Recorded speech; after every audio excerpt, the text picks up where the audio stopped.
On the Gloved Fist podcast with top boxing writers Frank Latirzo and Jack Hirsch. Frank, a former amateur boxer out of Philadelphia, writes for NY Fights and can be seen on the Boxing Channel. Jack, an amateur boxer who competed in the New York Golden Gloves, was a 6-term president of the Boxing Writers Association. And now, here's Frank Latirzo and Jack Hirsch.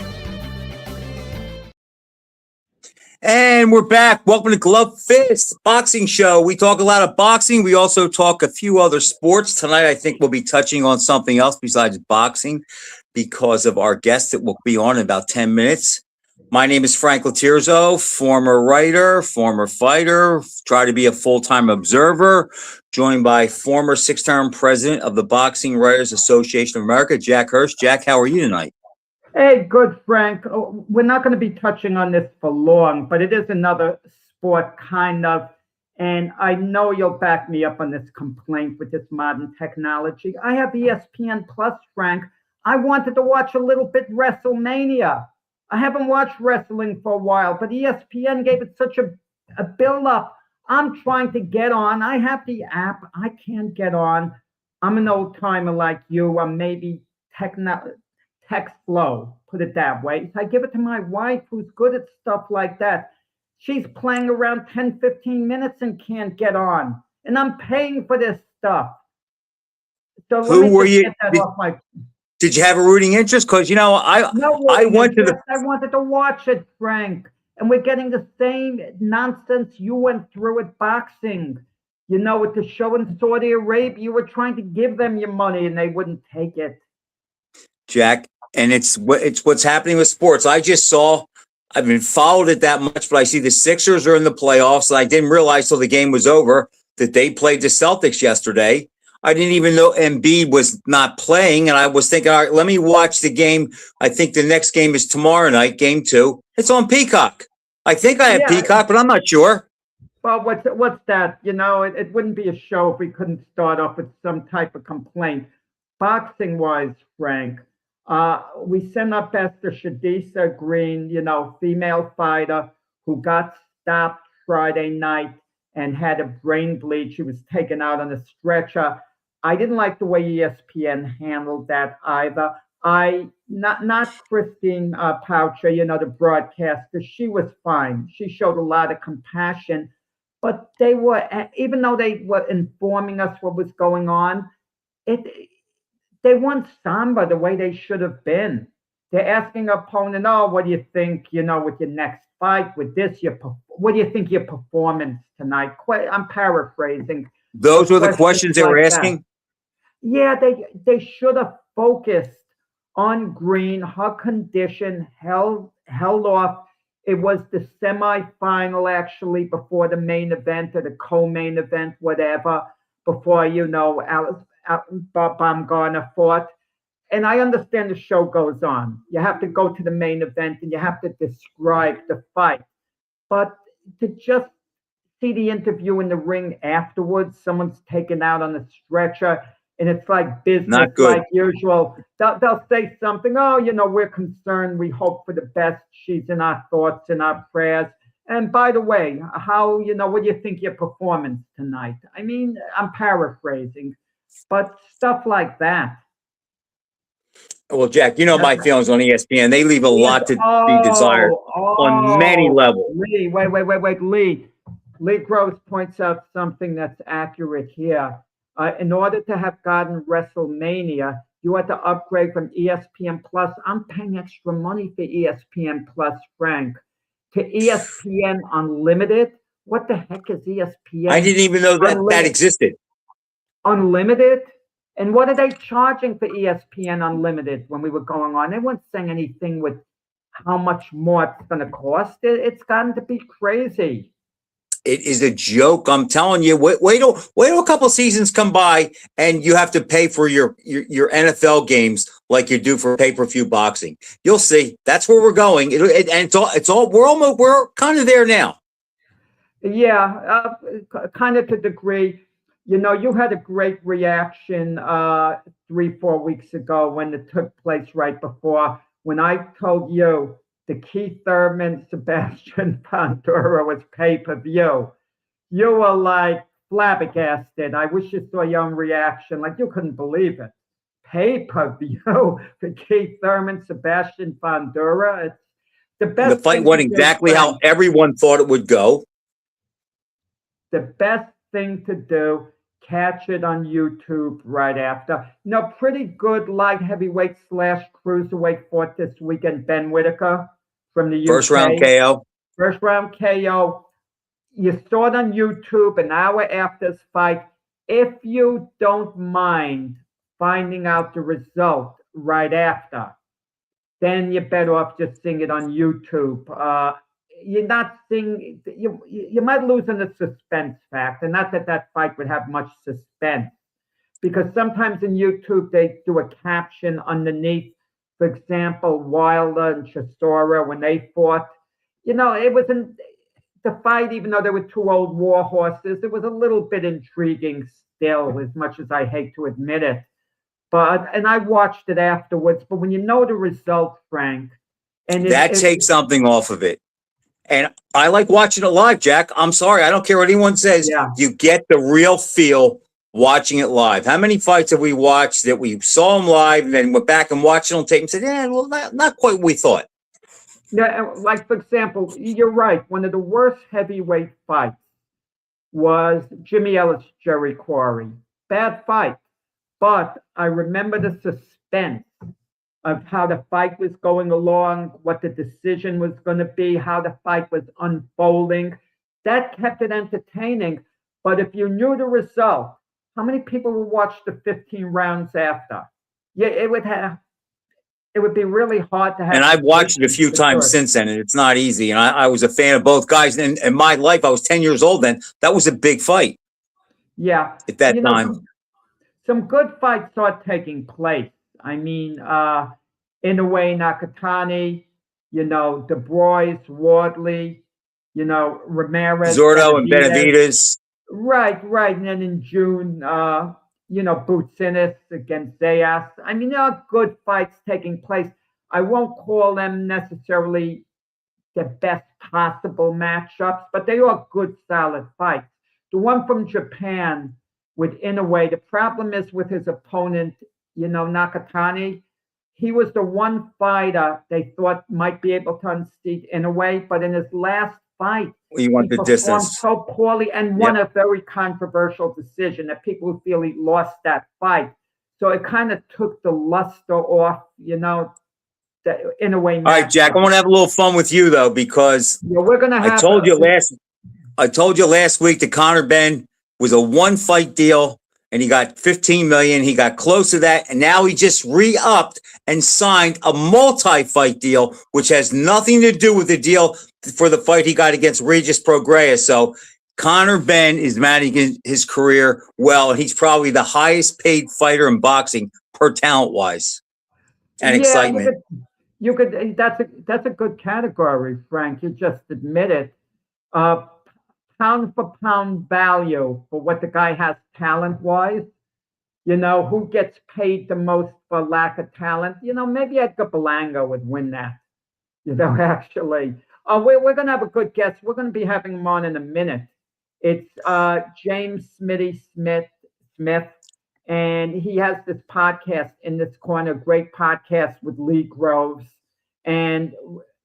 And he's done an amazing amount of things. And, I would love to see Smitty win the Broadcast Award from the Boxing Writers Association of America, the Taub Award. I'm an advocate. You got to campaign harder, Lee Groves, for Smitty. I know you've been campaigning from hard, but you got to get down and dirty, Lee, to do that. And Smitty also, he did something historical right before I put him on. He's broadcast a ton of fights. He broadcast the first fight ever on the internet. First fight ever. So that's historical. Let's get him on now for 30 seconds early. Let's get Smitty on. He's done other things that I'm going to set you up with, Frank, that you're going to love. Hey, Smitty, can you just, we gave you the intro right before you came on, and I ripped into Lee Groves. He's got to campaign harder for you, Lee. I mean, come on. I mean, you were out there for Lee to get the Good Guy Award. You are in the forefront. Lee's too much of a gentleman. He should start cursing people out. A little toughness might get you over the top. Thank you. Great to be on with you, Jack. Congratulations on the book on Michael Spinks. And I always dig hearing Frank. He's got some interesting stuff, and he tells it like it is. And I usually agree with him. Right. But let me, right before I want to get Frank involved with you in this conversation. You're going to lose, Jack. You're going to lose. You know that, right? No. It's not a debate. This is good stuff. No. I know where you're going. No, not this time. I'm looking out for you this time, Frank. You're going to love this. But I just want to ask Smitty, the first internet show, who fought on that show? Do you remember? I know it was a Freeman Barr was in the main event. It was in Punta Gorda. Steve Canton's guy. Yeah. Wow. It was a Steve Canton show, and my dear friend Hank Kaplan was there with me, who actually promoted a couple of my fights and found guys that I could beat, which was very difficult back on Miami Beach. Smitty, you have done amazing things. Outside of everything you've done, you had 2 sidebar things that are incredible. And I'm going to turn it over to Frank in a second. But I got to tell you, Frank, you saw before the show the Miami Dolphin banner there. Well, I had that exact banner in my bedroom. But you asked Smitty, did he go to any games? Smitty was the ball boy for the unbeaten Miami Dolphin team.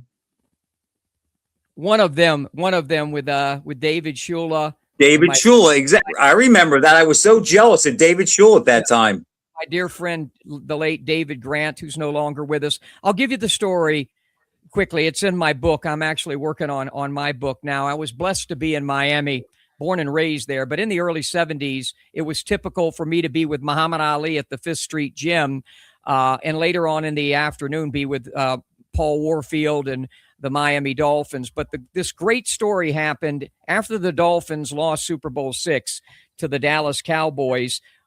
We were all gathered. I had already been given the job as one of the ball boys, and we were all in this room, and there was, I think, like an 8mm tape, and Shula put on the Cowboys broadcast, the NFL half-hour thing that they did. And he said, I remember him yelling at me because I was back by the light, and he said, little Jimmy, he called me Jimmy because my name's James Smith. Little Jimmy, turn off the damn light. That's how he said it to me. I turned off the light. We proceeded to watch the tape of the Dolphins losing that game to the Cowboys. And then he said, kid, turn on the damn light. Yelling at me again. I turned on the light. And then Shula went on to give this wonderful speech about what did you think, guys, watching that? How does it feel watching that? We got to the Super Bowl. It means nothing without ultimately winning the Super Bowl. And I was with that team all day. I would get there about 7 a.m. in the morning and stay because Shula had 4 damn practices a day. Paul Warfield was the first one to would have me on his radio and television shows back then. I became very, very close with Marlon Briscoe and the late, great Mercury Morris. But I was with that team every day. And any team from the New England Patriots of 2007 and the 85 Bears or this great 49er teams, there's only one team residing in Perfectville, and that's the 1972 Miami Smitty, I am actually more jealous of that than I am you being in the Fifth Street Gym with Ali, because as a kid, I was fascinated by Don Shula. It's funny too, because how I met Zonka and Kick was we went in 1970. We took a family vacation. We drove down from Haddonfield, New Jersey to Miami Beach, and we stayed at the Balmoral Hotel, which was right next door to the Fontainebleau, or maybe one hotel away. Maybe the Americana was in the middle. Anyhow, we go to dinner one night at the Fontainebleau, and at that time the show Flipper was a big deal. My brother and I like watching Flipper because of the Dolphin, and find out that Shula, not too long, a couple of months before that, was hired as the coach, and he's sitting there at the dinner. He and Zonka and Kick are having dinner, and we got word of it. And I said to my dad, can we go up? He says, if they're not eating, you can go up and you can say hi. You cannot ask for an autograph. We did, shook hands with all 3 of them. My brother and I were hooked at that point. I remember watching the Christmas Day game, the first playoff game. against the Raiders, and I cried when they lost to the Cowboys. I had a feeling they were going to lose that game because their Super Bowl was against the Colts the week before when with the 5 great blocks, 21-0. And I've been a Dolphins fan ever since then. I live and died with that team. During those years, Larry Zonka is probably my all-time favorite non-fighter athlete. And I'll shut up, but I'll close with this. I have said for years, if Jerry Rice is the greatest all-time receiver in the NFL, Paul Warfield's number 2. And Smitty, think of his numbers. 20 yards a catch he averaged on 2 teams that were built around Jim Brown and Larry Zonka and Leroy Keys. What would his numbers be? Think about this, 427 receptions, 85 touchdowns. He has half as many receptions as Michael Irving and 2 more touchdowns. Okay, so that's a great way to tell you what made that team so special. You got to understand, Paul's like not only a friend, he's like a father to me. Lee Groves and I had him on the show about a year or so. And I, for you, I'm going to do this because I told Lee, and Lee's been bitching at me. I'm going to get Zonka on the show. I'm going to get Larry on the show. But Paul knew that, Ali and Warfield, 2 black guys that were in their early or late 20s, they meet this little buck-toothed white kid, and Ali confided a lot in me that he shouldn't, and so did Warfield. And Paul would talk to me about his frustration, but that he understood that he was doing, even when he wasn't going to be in a play, he still made a difference. Open the defense up. Yeah. And Paul knew that team was the most unselfish team. And that's what made them so great. And every player knew what the other player was going to do. If you ever watch, that's what, that 21-0 game over. I was there at that game against the Colts, and you talked about how quickly when Dick Anderson got that interception, they shifted. 5 blocks. It was unbelievable. That was one of the great illustrations. I'm talking about it in my book. This is the first time I've ever actually talked about my book that's not done. About that play is such a great microcosm of what would be 72. And Frank and Jack, the 73 team was even better. They lost a couple games. Oh, I remember they were 12-2. They were better, and they won their playoff games decisively. And like the year before, just a little more football, of course, before the boxing. They lost to the Raiders that year. They lost to the Raiders in game 2, 12-7 in Miami. And then I forget the other loss, I think may have been to the Colts in that year, but they killed it in the playoffs. They went through everybody. And then the WFL came along and disintegrated the team. Paul called me that when he signed that day, and he kind of gave me a little heads up on it. But I for me, again, to be a part of, I think, the greatest sportsman ever in Muhammad Ali, and then to be with that team, I guess I was meant to do whatever the hell I do and have done. Smitty, interesting question here. We have a debate show, and a few years ago when we had Jim Jeffcoat, the former great cowboy, on, we were discussing Marlon Briscoe. I brought him up. And Marlon Briscoe was part of that unbeaten team, but Marlon Briscoe was deprived of being the first real starting quarterback in NFL history because of racism, point blank. They didn't want a black quarterback at the time. Was Briscoe, what would he have been better off? Would he have been better off being a history-making quarterback, not winning anything necessarily, not winning anything at all, but being a perennial starter as a black quarterback and never being on the Dolphin team? And not being given a chance to start, and I'm not counting the Denver Broncos. Yeah, I get the question. Here, right. Quickly. And Jim Jeffcoat just said, as a competitor, he was better off being on the Dolphin team. Yeah, but I'm not sure. Marlon, my football career, I played Pop Warner High School at Carroll City, 2 years at Minnesota Tech, a 2-year school. I was a little 5'6", 140-something pound receiver who could run a 4.5 40. Marlon brought me to Colorado, where he was an assistant coach, and he was the one who told me, you're going to be too small. Go to Omaha, where I played, because he played at Omaha. He played at Nebraska Omaha and was a star there. And I went there, and then I decided to quit. But to answer your question swiftly, the best thing Marlon's life, he belonged in Miami. He belonged as part of that team. He too made key receptions, and when he replaced Howard Twilley as the starter, and then he made key receptions, key touchdowns, and I think he was upset with the way things were going racially, the stuff that you mentioned. He was a very small, diminutive quarterback. And I think if you wrote his career out, it went right the way it was, historic as a black quarterback in the NFL, and then ends up, as part of the Miami Dolphins perfect team and wins a couple of Super Bowls with the Dolphins. Marlon was a wonderful guy. I have some stories about him I can't tell, but I loved him. Frank, before anything more football, you want to ask Smitty before we veer to Muhammad Ali? Smitty, let me ask you this. I assume you're still a Dolphins fan.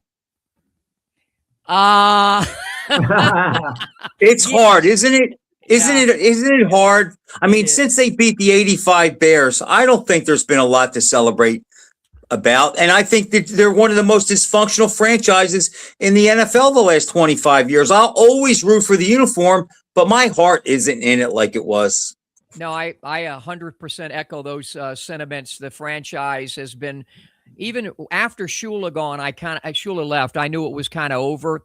It's a shame Marino, because I do think Marino is on the short list of the greatest quarterbacks, pure passers ever. It's a shame that he never got to win one.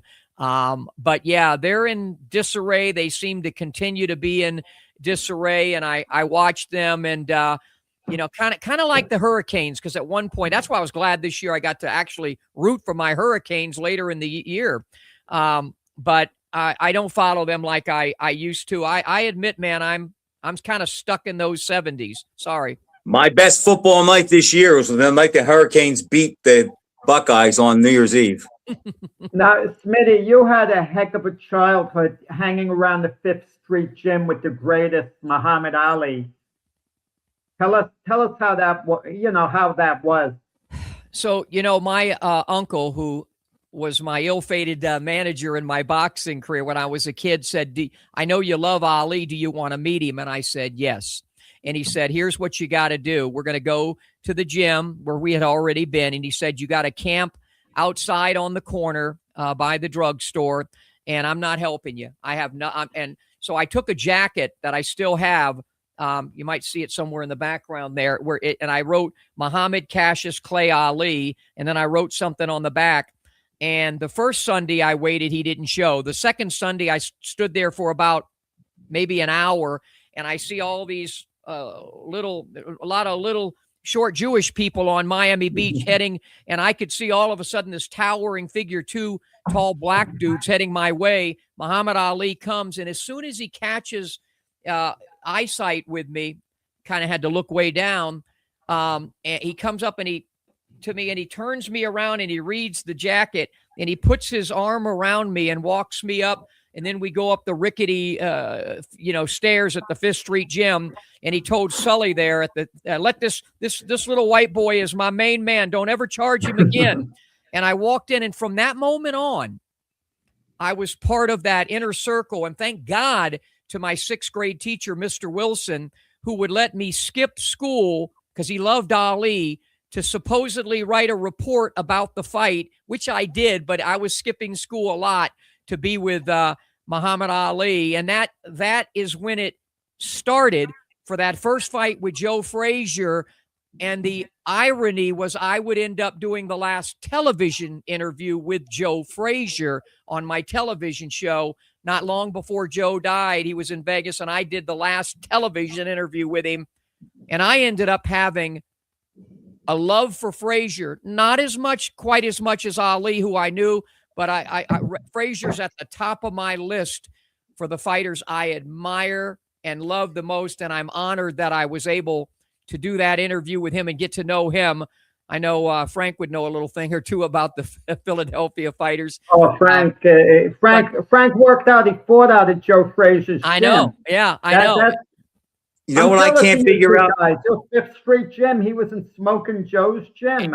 And then when I fought professionally, I trained there. Alexis Arguello actually spent about 20 minutes showing me how to throw my right hand, and a few nights later I scored one of the few knockouts I had. But I got to be there with Luis Rodriguez and Florentino Fernandez and Gomeo Brennan and Duran. I think the Fifth Street Gym, which is no more, don't believe the bullshit of the one they call Fifth Street Gym now. The Fifth Street Gym is gone. It's been gone. But when it was there, it was one of the great gyms of all time, run by the Dundee brothers, Chris Dundee, who promoted a couple of my fights, and of course, the great Angelo Dundee. I visited the gym in 1980, and you could tell it wasn't the same. It was in its heyday, in the 60s, maybe early 70s, and then it was never the same. Like you mentioned, Luis Rodriguez, guys like that. I mean, Luis Rodriguez could have been an all-time great. It's unfortunate, he held the title only a little while, and one defense, 3 months. Was on the verge of winning the middleweight title. He just happened to get caught by Nino Benvenuti. That wouldn't happen if they fought 100 times. It wouldn't happen again, but it happened, the one-punch KO. Now, from what you had mentioned, that was fascinating. For years, you were in denial. I heard you say before, being so close to Ali, figuring, he was robbed against Frazier in the first fight. But eventually you kind of came around.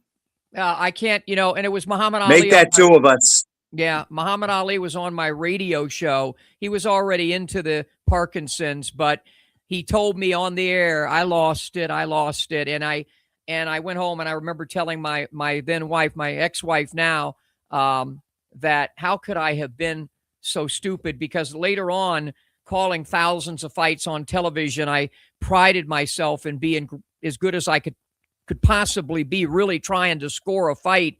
And there was just I mean, Ali won some rounds and Frazier suffered a lot of damage, but it was no doubt that Joe won the fight, by at least 3 or 4 rounds. And then you've got the knockdown in 15. And I think in round 11, they could have called that's a 2-point round today. Yeah, exactly. Today, but that time it wasn't, though, and Smitty. And people scored even rounds at that time, what they don't really do today. Let me tell you how I came to it. Now, I went to the fight, and I was in denial, even though inside I knew. But after the fight, the kid that lived across the street from me was a Frazier fan. I was an Ali fan. We bought the Super 8mm highlight video of it. I bought the fight. He had the projector, so we needed each other. He couldn't see the fight without me. I couldn't see the fight without him. So one night, we're in his attic. We're watching the fight. And every time Ali's landing jabs, I'm saying, look, he's winning this fight. He's outlanding Frazier 3-1. Well, my friend Guy, his name was Guy, I turn around. He fell asleep. Okay? I'm doing all the theatrics, and he's asleep. So I sit down, and this metamorphosis happened, and a voice came on and said, Frank, if you landed from another planet and you just didn't know who these guys were, who's winning this fight?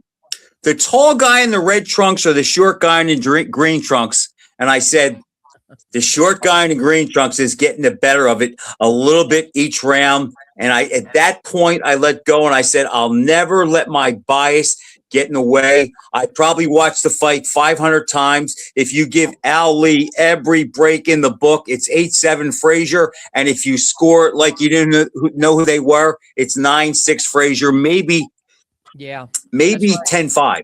Yeah. Or 9-5-1. Do you guys agree with me? And I say it all the time when I do speaking engagements and things. I think it's one of the greatest fights, but it's the greatest sporting event ever. Ever. No question. No question. Nothing compares. I was lucky to wind up having a last row seat as a teenager, and I got it on a fluke. I found out from Tommy Kenville, who was one of the people, worked at Madison Square Garden, who was in charge of dispersing tickets. And I mailed cash in the mail, too. That's crazy, like a $20 ticket to sit in the last row, because the Garden sold out immediately, but there were few single seats left in the whole arena. And somehow, as fate would have it, they got to my envelope. But this is crazy. When Frazier knocked Ali down in the last round, now I was in the last row, and there was no scoreboard, but I remember my thought when the punch landed, thinking that's a shot out of a cannon. 50 years, listen to this, 50 years later to the day, I have a grandson born and my daughter named him Cannon. I mean, that's insane. I mean, you can't make this stuff up. Yeah. The fact that they were the antithesis of men, the antithesis in style, the antithesis of fighters, made for such a remarkable night. One's weakness was the other one's strength, and vice versa. Yeah. Well, let me ask, Smitty, from what I understand, Ali at one point was talking about taking you to New York. Yeah, when he met my mom on one occasion, and Ali had told me a few days before that he was going to try to take me to the fight, and I had told my mom, and she had to come to the gym. And Angelo said, and I still don't know if this was true or not. I don't even think I want to know, because then I'd end up getting mad at Angelo. But he said that the kids my age weren't allowed in the Garden then. That's what was. Well, there was a rule. There was a rule technically that you had to be with an adult. 14, you weren't allowed to see a boxing match. That was on the books. Yeah, and I was like 11 years old. So right. So technically, Angelo wasn't lying. But I'm sure. Look, this is Muhammad Ali. He could work his way around the rule. I mean, easily. But you know what? But you know what? I was with him up until 9 days before that fight, and then later on, I spent so much time with him. My ex-wife got to meet him. My daughter, my kids got to meet him, and I got $20 up there that he gave me. And Ali was the one who later would introduce me to Joe Louis. I met Joe Louis one time. Muhammad Ali introduced me to Joe Louis. All this stuff we're talking about is why I'm so upset with this. With what we have today. It's not a sport anymore. When I got into boxing, it was one of the great sports. This is kind of setting the stage for our podcast tomorrow, but I think it's turned into just events. And although the Ali Frazier was one of the great events, it was a sporting event. And so talking about it with you guys is a breath of fresh air. So I don't have to hear names like Ryan Garcia and Jake Paul and stuff. So no. I'm caught in the middle. I know Frank is disillusioned about a lot that's going on. Russell Peltz can't stand what's going on with boxing. I can't stand what's going on. Yeah. There's a different school of thought I have from time to time. You take the case of Ryan Garcia, and I'm telling myself, Ryan Garcia, he got his rear end kicked by Rolly Romero a fight ago. So should we put much emphasis on it when a fighter loses a fight? But you're right, Smitty, and I've discussed it with Frank. It's entertainment. I used to tell people, don't get this pay-per-view show. You're hurting the sport when you're buying a lousy pay-per-view event. But if you look at it as entertainment, they're entertainers. It's a name brand. Jake Paul gets knocked out by Anthony Joshua. That doesn't end the Jake Paul story. He'll continue on with the right opponents. Ryan Garcia can lose his next fight, for example, but you're always going to have a marketable Mayweather Pacquiao. They're going to go at it again, and they're going to do $1 million. Do you know when it went downhill? It's amazing that the three of us are here talking about it on this date. Today is the anniversary of Mayweather Castillo won, and if Castillo gets the decision that he should have got, it wouldn't have gone off the rails. But Mayweather kept that undefeated record, and that's what he fought for, and that's when it became a business, because Frank, everybody wants to protect the O. I know, I get what you're saying. I understand it, but take what would be considered a mega fight today. They're talking about Ryan Garcia and Conor Benn. I mean, give me a break. Conor Benn split 2 fights with Chris Eubanks Sr., and he beat a faded Regis Prograis. Couldn't even stop him. And Ryan Garcia, he wins a decisive decision over Mario Barrios, who could do no better than a draw with a 46-year-old Manny Pacquiao. And Ryan Garcia gets beaten badly by Rolly Romero the fight before that. And the fight before that, he was a cheater. Well, Jack, that's my point. These guys say are personalities. They're not fighters. And that was the beginning of it. Mayweather made the person, at least Ali had the personality, but he backed it up. And he fought everybody. Lee gets mad at me sometimes. I'm careful on the air on our show. I turned down opportunities years ago to have Ryan Garcia on and Jake Paul on. I turned it down, and to this day I won't. And Lee gets a little not upset with me, but he thinks I'm a little, to me, and I think that Ryan Garcia and Connor are club fighters. In my era, no, that's extreme. No, that's talented. I know. In my day, Smitty. they were just 10-round fighters. 10-round fighters. There's so 10 many round- guys at the Fifth Street Gym that would have beat the you know what out of Ryan Garcia. To me, I know. See, I'm glad you feel. I'm glad you. But to me, his skill set, he's got a great left hook. But there's a billion guys that were fighting on Tuesday night club fighters that could beat Ryan Garcia. I think that's I'm not far off of that, Smitty. No, Louis Rodriguez beats Ryan Garcia. Oh! I'm not going to argue about something like that. That would be silly. But Ryan Garcia is a very talented fighter. Why couldn't he beat Raleigh Romero? Why couldn't he beat Raleigh Romero then? Yeah, well, I can't argue that point. I can't argue the point. And Tank knocked him out in almost the round I predicted. I'm not saying, I think a lot of it has to do, fighters to me are the most common and uncommon of all athletes. Your book coming out with Michael Spinks, they fighters at there are some that come from, middle class, but at the end of the day, I found it out the hard way when I tried to do it professionally. There's something different about a Roberto Duran or a Julio Cesar Chavez, an Aaron Pryor, a Michael Spinks, a Kwawi. They're cut from a different cloth. Ryan Garcia is not cut from that cloth. Oh, no, yeah, I'm not. I don't mean to defend Ryan Garcia. I just didn't want you to be dismissive of him as no more than a club fighter. I think that's a bit, an extreme. If he was fighting back in the day, for example, he'd maybe crack the top 10 as a contender, but wouldn't be a champion. I mean, that I think is a more accurate assessment. He wouldn't be fighting 6-rounders on the, But look at the 3 fights he's known for. Tank beat the crap out of him. Okay. He cheated against Haney and he lost to Romero. Where's the sizzle? Yeah, he did beat Luke Campbell. He came off the deck.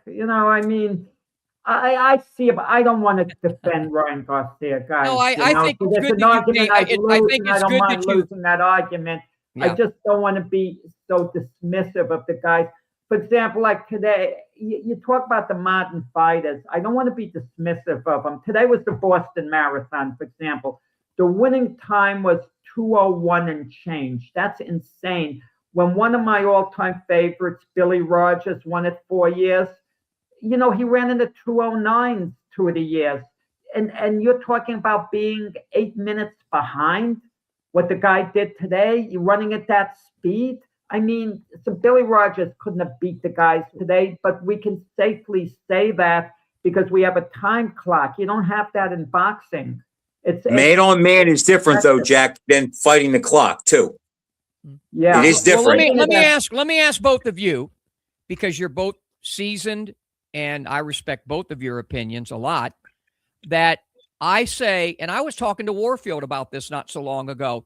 In football, the guys are bigger and stronger and faster and this and that and what have you. I say, to me, boxing is the only sport where they're not as good as they were 20 and 30 and 40. And there's a time where they are better, but the 40s, 50s, 60s, 70s. 40s to 70s or 80s. In between guys, there was the pinnacle.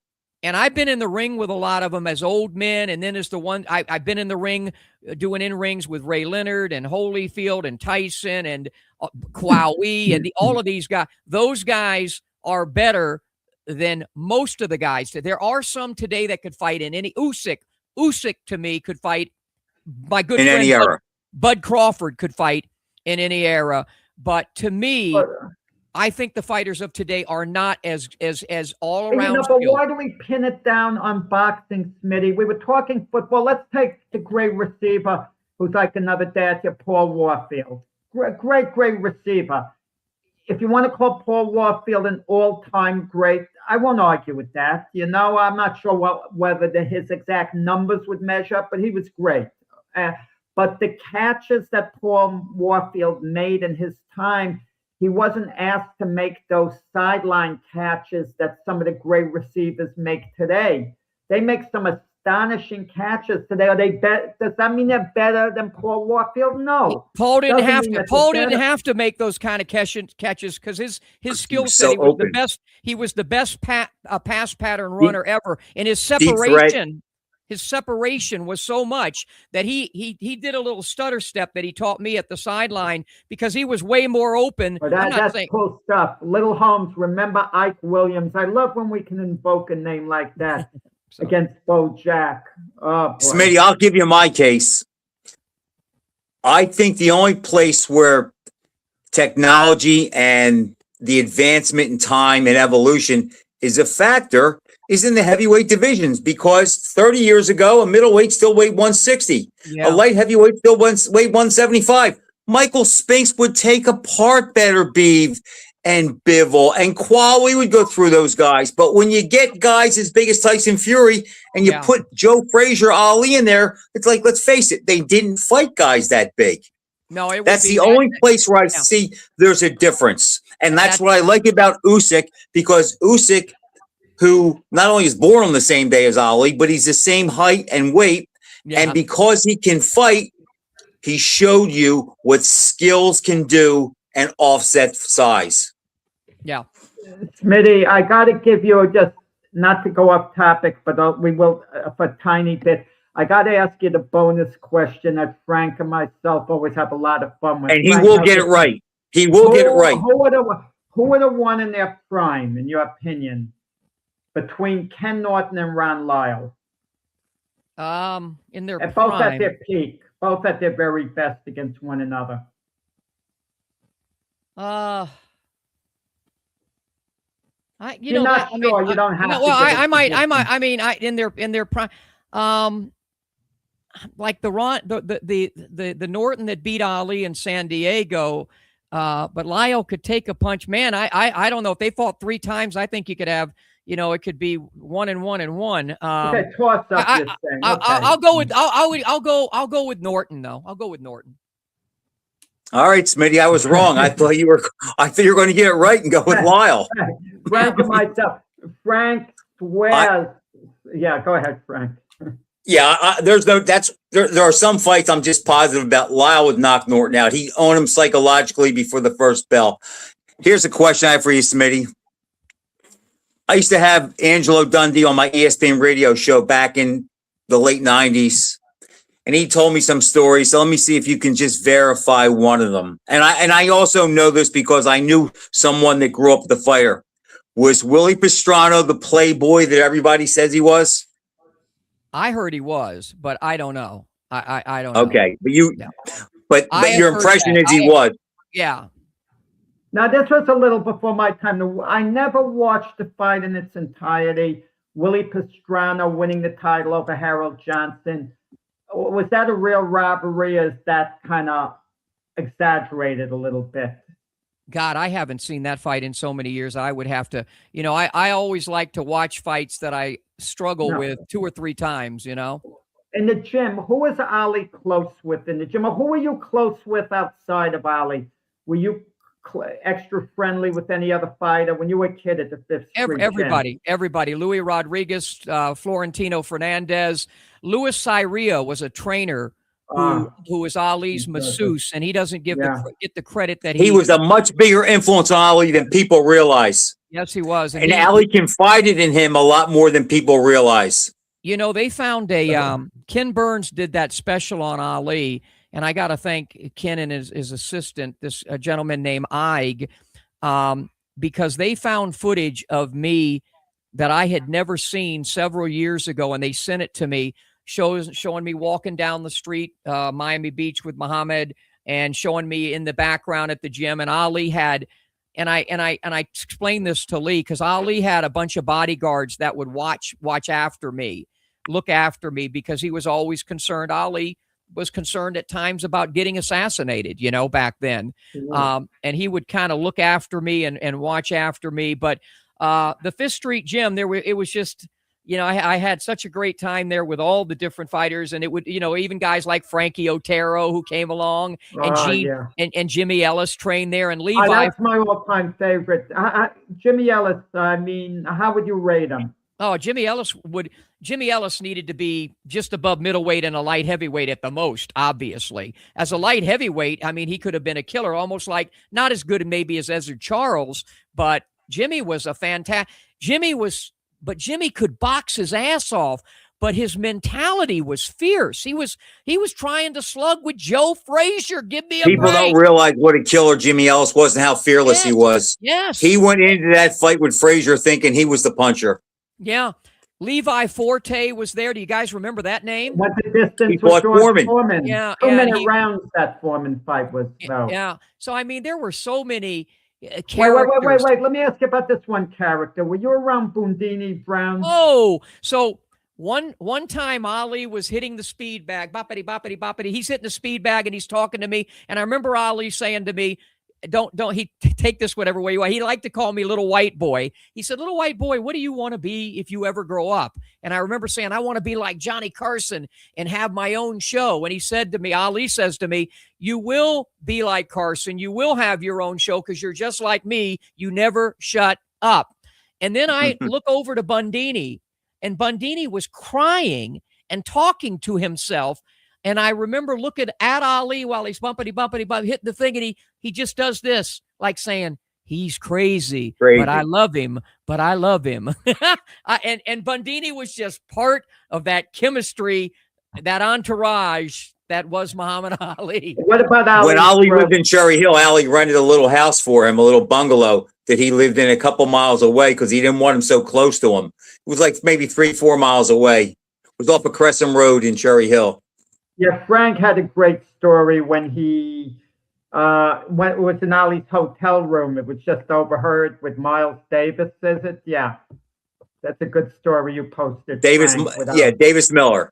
Davis Miller, I'm sorry. I got it. Rahman Ali, how big an influence was he on Muhammad? He was part of that. I would watch him occasionally spar with Muhammad. One time they were in a heated sparring thing, and I remember watching Ali. He was having Rahman really take it to him. And Lee Groves' fantastic book, Ali by the Numbers. Here's a little couple of quotes from me. People don't understand the damage that Muhammad Ali took in the gym. That clowning and that rope. He did that rope-a-dope way before the Foreman fight in the gym. Right. Do it with Levi Forte, all these guys were trying to beat the you-know-what out of Muhammad. They were trying to, because he would be taunting, and Frank knows this, and you know this, Jack, because you fought. You can put your hands up all you want, but when you're getting hit in the head and those gloves I think there was so much damage done to Ali in the gym, not to mention who he fought. And no one knew at the time the effect it could take. I mean, the Quarry brothers, Jerry and Mike, would go at it without headgear on, and they'd be banging the heck out of one another all out. I remember Go ahead, Jim. I remember getting into a disagreement with Angelo Dundee when I was just a little radio pup. I knew enough, or I thought I knew enough. I thought I knew everything back then. And I told Angelo, he was on my radio show. This was in the 80s. And I said, obviously, the Parkinson's was brought on by the Ali getting hit. And he really started not arguing, that's too strong, but disagreeing with me. We don't know if it had anything to do with any of it. Ali was predisposed. You know what, Bull? We know there's no doubt that boxing contributed to the demise of Muhammad, like we see with so many fighters at my favorite thing I do in life, and that's host the International Boxing Hall of Fame. It is what it is. It's never going to change. The fighters know it. They accept it, but you can't. That's why they're so special, and they need to be taken so seriously. The sport needs to be taken seriously, and that's why we don't need clowns like Jake Paul degrading. Well, I know I want to give Jake Paul his due in this sense. He's a promoter. He's doing more for women's boxing now than any other promoter. So I mean, that counts for a lot to me. Just put on a big women's show at Madison Square Garden. You know, a woman fight like Amanda Serrano. Her career was going nowhere.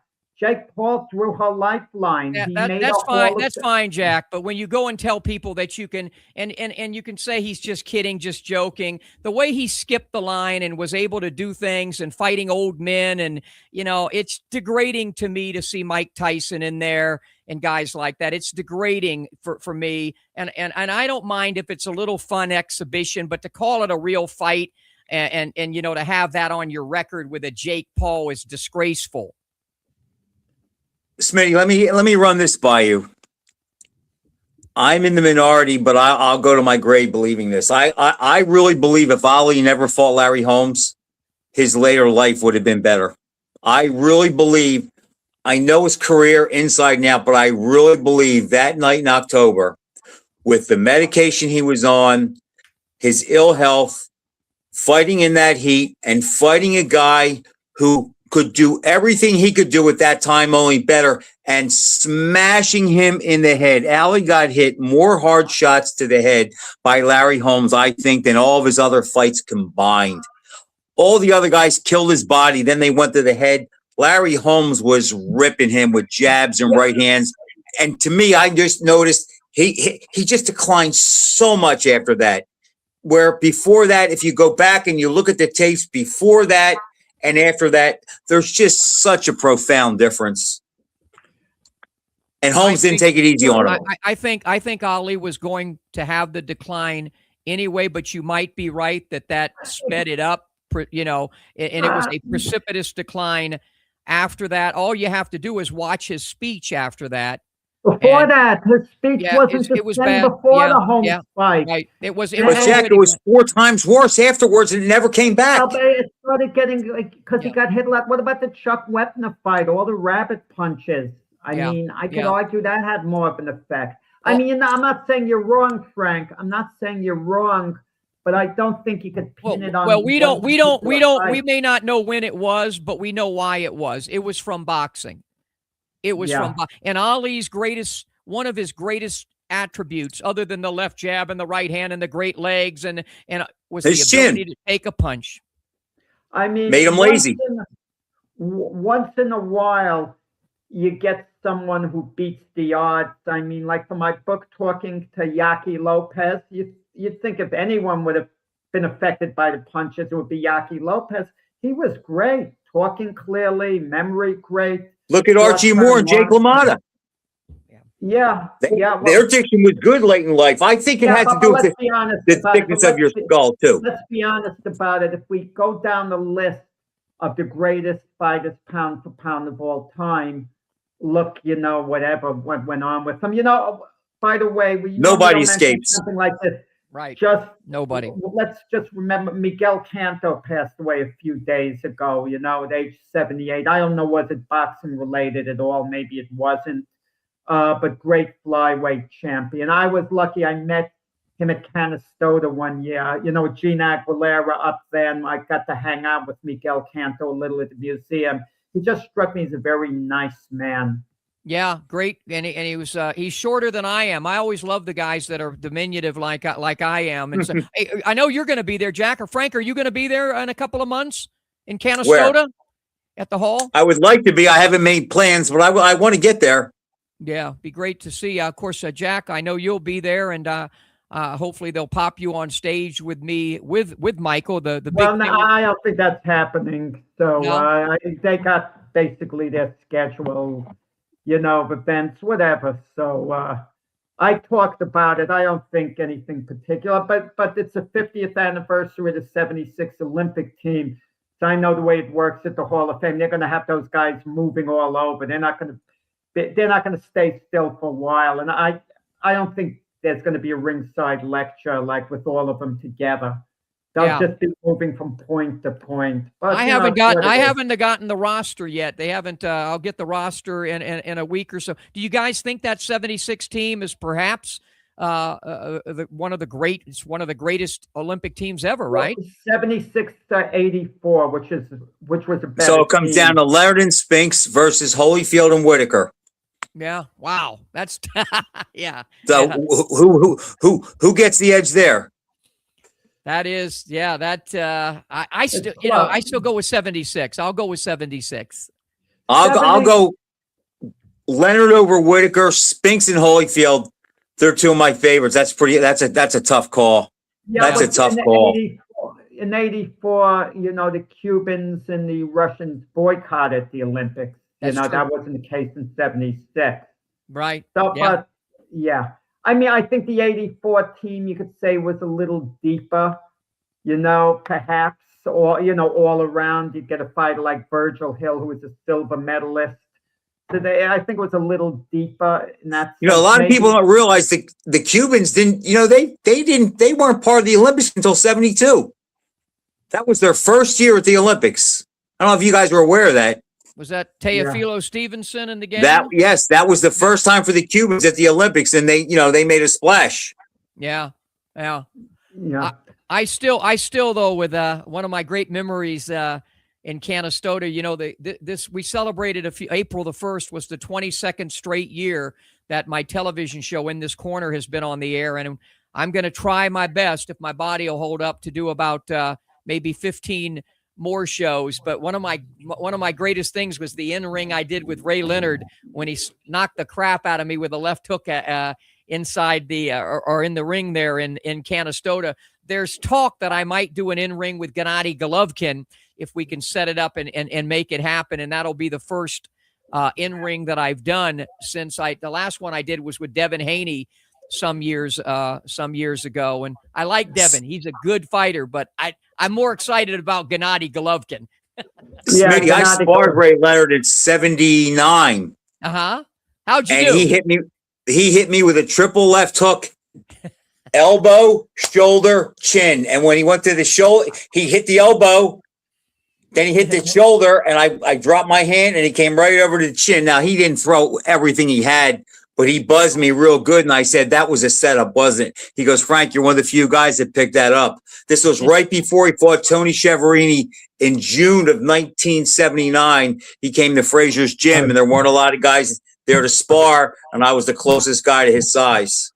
Hey, James, I mean, this was a blast having you on. I'm not sure what I enjoyed talking about more. I loved it both, boxing or football. And we're not disillusioned with football, I don't think. We are bit with boxing, even though this is a boxing show and you do a boxing show. But you experience so much, I mean, with the Fifth Street Gym. Smitty, I try to tell Jack all the time, and I used to tell Mac, football fans watch boxing. Boxing fans watch football.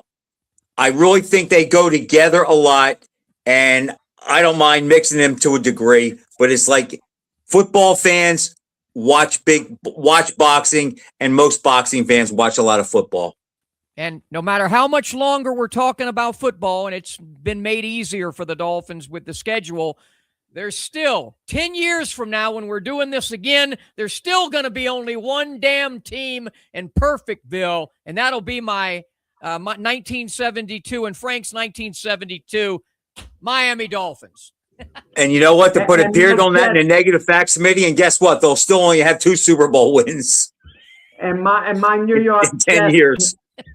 10 years from now, I hope to be able to say they made the playoffs. Their consecutive non-playoff streak isn't up to 25 years.